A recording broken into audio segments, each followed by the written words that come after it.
back again. So I haven't been making a lot of videos, but anyway, comment down below and tell me what book you like, because I'm going to be reading most chapter books now on my thing. And if you have a book that you really like, if I can find it in my room on my bookshelf, I will read that book. So please comment down below what is your favorite book, or what book do you like the most. But my favorite book to read are chapter books, so I'm going to be reading to you Frankie's Magic Soccer Ball. I've read this a lot, but I'm going to read it just for you over again. Frankie's Magic Soccer Ball.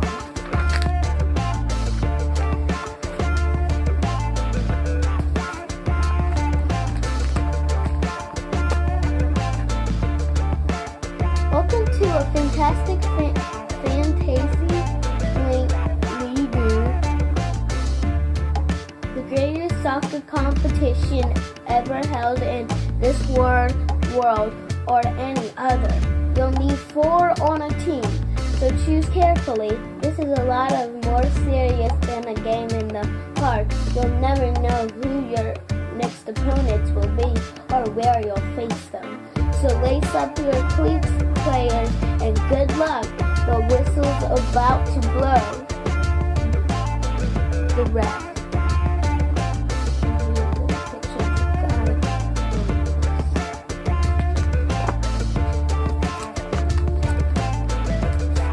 Here's the picture of the guy blowing the whistle. You can see he's blowing the whistle right there.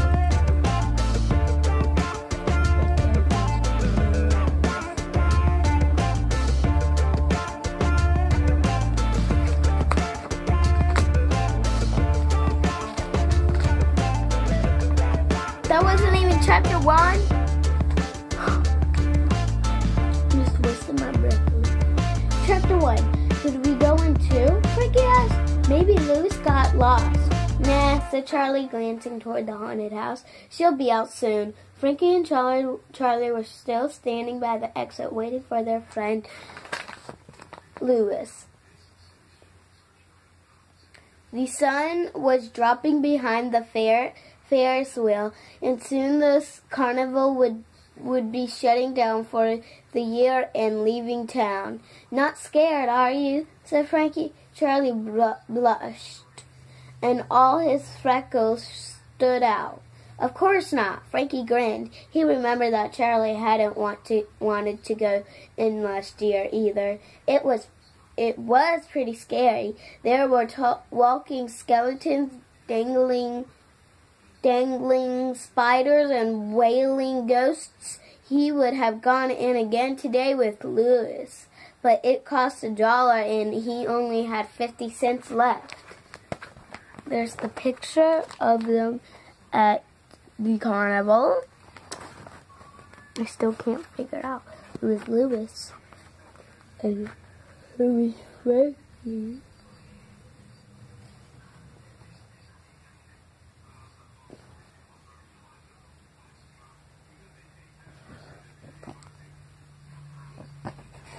I'm a genie and a bird, baby.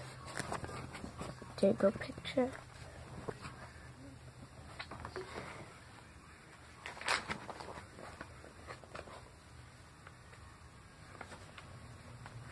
I'm going to read all the way to chapter 3. Frankie's dog Max was sniffing around the ground looking for scraps of food. Here you go, boy, Frankie said. He reached into his pocket and pulled out a dog biscuit. Max opened his mouth and Frankie dropped it in, then tickled the dog under his furry white muzzle. The doors opened and a few screams drifted over.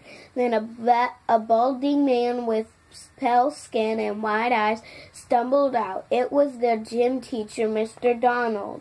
Looks like Donald's spooked, said Frankie. Mr. Donald saw them and walked over, smoothing down the few hairs on his head. Is that a spider on your shoulder, sir? Asked Charlie. Mr. Donner jumped out a foot in the air, craning his neck. Only joking, sir, said Charlie. Mr. Donner stared at them with a frown. I hope to see you both at soccer practice tomorrow. Of course, sir, said Frankie. We wouldn't miss practice for anything. Mr. Donner walked off, still checking his shoulder. The doors of the haunted house creaked open again, and Louis emerged. She was playing a handheld video game. We thought a skeleton might have gotten you, said Frankie. Louis rolled her eyes. So not scary. I almost fell asleep.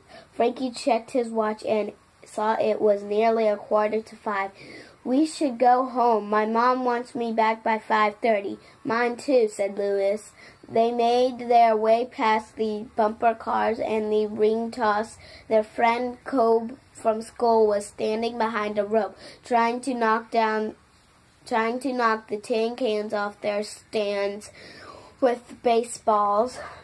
Over here, Cobb, said Charlie. Hit me. Cobb turned and launched a throw toward Charlie. Charlie dove and caught the ball in his goalie gloves. Max barked excitedly. The best goalies are, Charlie began. Always ready, said Frankie and Louis.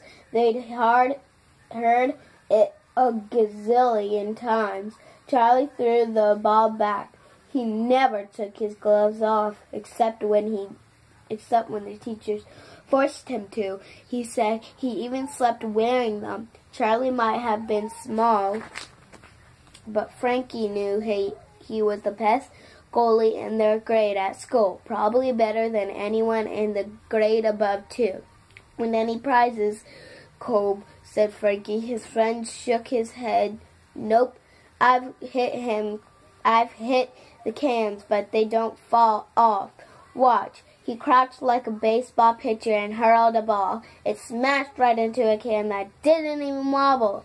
Better luck next time, said the short woman in a woolly hat and thick coat behind the games counter. I bet it's fixed, huffed Cobb.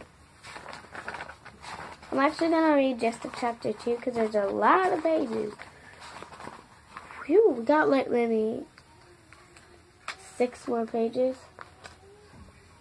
I bet it's fixed, huffed Cobb. Watch what you say, young man, said the woman. I'm as honest as they come, straight as an arrow. But Cobb was already hopping over the rope toward the cans. He grabbed one and tried to tug it from its holder. See, he said, I knew it. You're cheating. Must be the hot weather, said the woman, folding her beefy arms. It's made the cans stick together. I don't think that's true, said Frankie. Cheater, said Louis. Cheater, echoed Charlie. Max began to bark. The woman shuffled over and put her fingers to her lips. Keep it down, will you? Here, she snatched a large pink teddy bear down from a peg and thrust it toward Cobb. Take this and go. Cobb looked at the bear with a frown. My sister might like it. See you at school, guys. As Cobb strolled off with his prize, Frankie and his friends walked toward the exit. The cheating woman had left a sour taste in Frankie's mouth. He hated when people didn't play fair. Behind the hot dog stand, another booth caught his eye.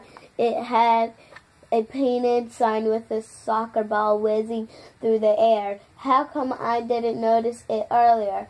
Frank wondered. Hang on, guys, he said, walking over. Max lingered for a moment, staring up at some hot dogs turning under a heat lamp. Come on, Max, said Frankie. You'll get your dinner later. At the soccer booth, an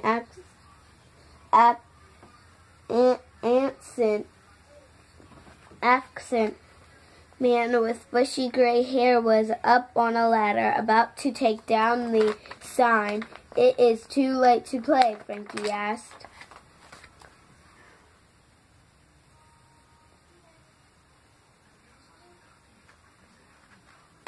I'm going to stop right here, guys. Even though I didn't get to finish, there's so many more pages before chapter 2. I'm just going to quit for this. But if you have any favorite books that you really, really like, and they're your favorite, or if they're your only favorite books, then you can comment down below and I'll try to find them by any day soon.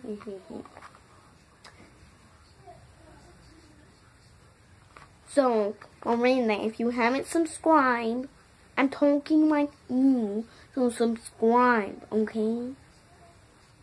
Because if you don't, I'm going to be really mad and then I'll tell you to dress porn.